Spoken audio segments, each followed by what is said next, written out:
الحمد لله رب العالمين والصلاة والسلام على سيد الأنبياء والمرسلين نبينا محمد وآله وأصحابه أجمعين. أما بعد، فأعوذ بالله من الشيطان الرجيم. بسم الله الرحمن الرحيم.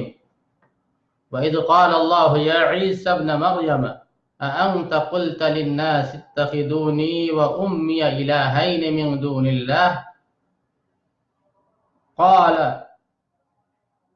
سبحانك ما يكون لي أن أقول ما ليس لي بحق إن كنت قلته فقد علمته تعلم ما في نفسي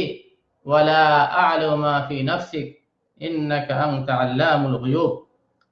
ما قلت لهم إلا ما أمرتني به أن اعبدوا الله ربي وربكم. محترم سامعین کرام، آپ کے سامنے نبی آخر زمان حضرت محمد صلی اللہ علیہ وسلم کی سیرت طیبہ پیش کی جا رہی ہے، اور اس کے ابتدائیہ کے طور پہ کچھ ضروری باتیں آپ کے سامنے آ رہی ہیں، جن میں یہ بتایا جا رہا ہے کہ حضرت محمد صلی اللہ علیہ وسلم سے پہلے جو دنیا میں مذاہب تھے ان کی کیا حالت تھی، اور کیا وہ اپنے لانے والے نبی اور رسول یا رہبر پیشوا کے طور طریقے پر باقی تھے، یا ان کے ماننے والے اب ان راستوں سے ہٹ گئے تھے جو ان کے پیشوا لے کر آئے تھے. تو اس تعلق سے آپ کے سامنے یہودیت کے بارے میں پچھلے سبق میں کچھ بات بتائی گئی تھی کہ یہودی مذہب یہ ایک توحیدی مذہب تھا، لیکن گزرتے وقت کے ساتھ ساتھ اس میں بھی بے شمار تبدیلیاں آ گئی، اور یہ لوگ جو ہے شرک میں مبتلا ہو گئے تھے اور توحید سے برگشتہ ہو گئے تھے. اور یہی حالت عیسائیت کی بھی تھی. عیسائیت دھرم، کرسچینٹی دھرم، جس کو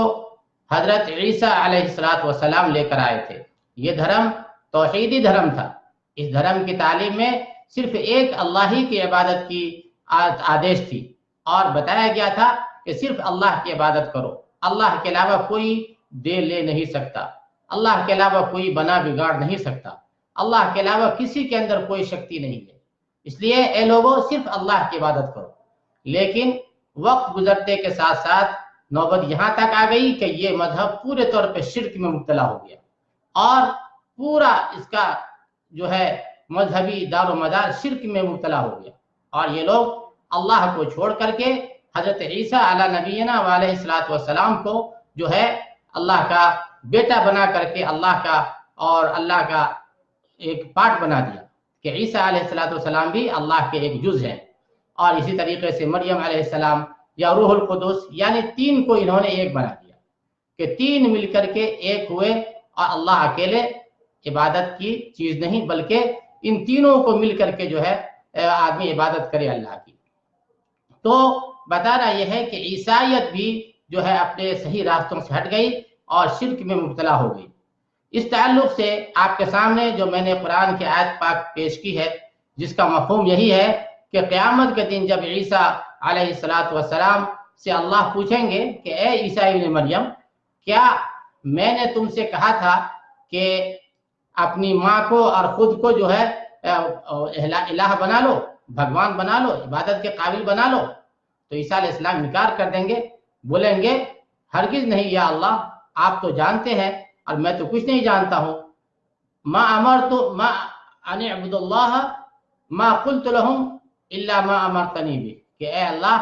آپ نے جس کی آدیش مجھے دیا تھا میں نے انہیں وہی آدیش پہنچایا کہ ان اعبدوا اللہ ربی وربکم، کہ اے لوگوں صرف اللہ کی عبادت کرو جو میرا بھی رب ہے اور تمہارا بھی رب ہے. یعنی عیسیٰ علیہ السلام صاف صاف فرما رہے ہیں کہ انہوں نے اپنے آدیش میں لوگوں کو یہ بتایا کہ لوگوں اس اللہ کی عبادت کرو جو میرا بھی رب ہے، یعنی عیسیٰ علیہ السلام کے بھی رب ہے. اگر عیسیٰ علیہ السلام خود رب ہوتے تو ایسی بات ہرگز نہیں فرماتے. اس لیے ایک دم بدیہی یا کلیئر بات ہے کہ جتنے بھی نبی اور رسول آئے وہ اللہ کے بندے تھے، اللہ کے میسنجر تھے، اللہ کے رسول تھے. انہیں خدائی پاور دینا یہ بے انتہا حد درجے جو ہے جہالت اور گمراہی کی بات ہے. اور جس دھرم میں ایسی آدیش دی جائے گی وہ دھرم اس لائق نہیں ہے کہ اس کو فالو کیا جائے، بلکہ اس کو چھوڑ دینا اور اس سے الگ ہو جانا انسان کی کامیابی اور فلاح کی بات ہے. تو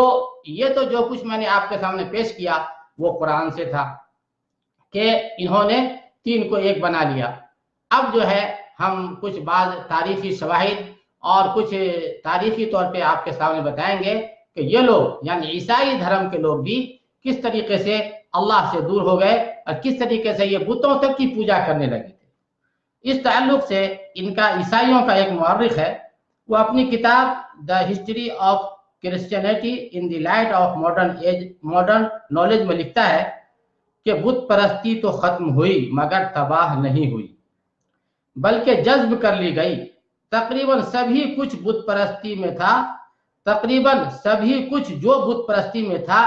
عیسائیت کے نام سے چلتا رہا، عیسائیت کے نام سے سب چلتا رہا۔ جن لوگوں کو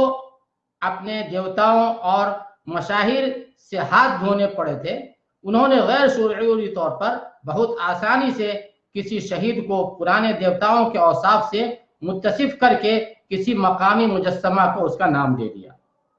اور اس طرح کافرانہ مسلک اور دیومالا ان مقامی شہداء کے نام پر منتقل ہو گئی اور خدائی اوصاف سے متصف اولیاء کے عقیدے کی بنیاد پڑ گئی۔ پھر اسی کتاب میں آگے مؤلف لکھتا ہے کہ بت پرستانہ تیوہار قبول کر کے ان کے نام بدل دیے گئے، ان کا نام تو چینج کر دیا لیکن بت پرستانہ تہوار جو عیسیٰ علیہ السلام سے پہلے تھا وہ ان کے اندر سرایت کر گئی، یہاں تک کہ چوتھی صدی عیسوی تک پہنچتے پہنچتے سورج دیوتا کے قدیم تیوہار نے مسیح کے یوم پیدائش کی شکل اختیار کر لی۔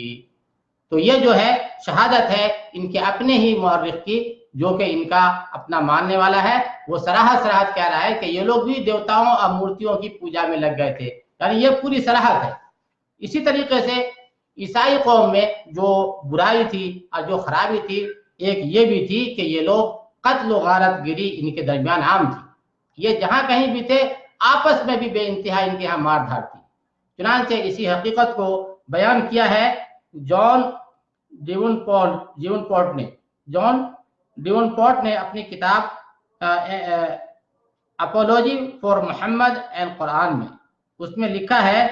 کہ عیسائی دنیا نے غیر مسلموں پہ جو مظالم اور بربریاں ڈھائے وہ تو الگ رہے، جو اپنے علاوہ پہ جو انہوں نے قتل و غارت کیے وہ تو الگ رہے، خود اپنے ہی لوگوں پہ، خود اپنے ہی عیسائی بھائیوں پر ظلم و ستم کچھ اس قدر کیے کہ تقریباً 1.25 کروڑ یعنی 1.25 کروڑ کے لگ بھگ عیسائیوں کو انہوں نے قتل کر دیا۔ کیوں؟ صرف فروعی اور مسلکی اختلافات کی وجہ سے اپنے ہی جو ہے 1.25 کروڑ لوگوں کو انہوں نے قتل کیا۔ اسی طریقے سے کہتے ہیں کہ اسپین میں 3 لاکھ عیسائیوں 3,40,000 عیسائیوں کو جو ہے بے دردی سے قتل کر دیا، اور 30,000 انسان کو اور جو ہے جلا کر کے انہوں نے دنیا سے نیست و نابود کر دیے۔ تو جو مذہب اس طرح سے تشدد اختیار کیا ہو کہ اپنے ہی لوگوں کو اتنے بے دردی سے قتل کیا ہو، تو دوسروں کو کتنا قتل کیے ہوں گے اور دوسروں کو کتنا انہوں نے جو ہے قتل کیا ہوگا، اس کو تو بیان بھی نہیں کیا جا سکتا۔ تو خلاصہ کلام یہ ہے کہ جو مذہب اس طرح کے حالات سے دوچار ہوں کہ ایک تو وہ شرک میں مبتلا ہے، دوسرے اس کے آپس میں اتنے شدید اختلافات ہیں، تو ایسے مذہب کے اندر یہ اہلیت نہیں ہے کہ وہ پوری دنیا کی رہنمائی کر سکے، انٹرنیشنل سطح پہ جو ہے اپنا پیغام کو جو اللہ کی طرف سے آیا ہے اس کو یہ نشر نہیں کر سکتے۔ اس لیے ایک ایسے نبی کی ضرورت تھی جس کا پیغام عالمی ہو، جو انٹرنیشنل میسج لے کر کے آئے اور پوری دنیا تک جو ہے اللہ کا پیغام اور توحید کی دعوت کو پہنچا سکے، اور وہ ہے اسلام، جس کو لانے والے ہمارے پیغمبر نبی آخر الزمان حضرت محمد صلی اللہ علیہ وسلم ہے۔ تو بتانا یہ ہے کہ حضرت محمد صلی اللہ علیہ وسلم کے آنے سے پہلے عیسائیت بھی جو ہے اپنے صحیح راستے سے ہٹی ہوئی تھی، اپنے پیغام کو بھلائے ہوئی تھی، اور ان کا جو صحیح آدیش تھا اس سے وہ ہٹے ہوئے تھے۔ اللہ سے دعا ہے کہ اللہ تعالی ہم سب کو مذہب اسلام کو سمجھنے اور اس پہ چلنے کی توفیق نصیب فرمائے۔ وآخر دعوانا ان الحمد للہ رب العالمین۔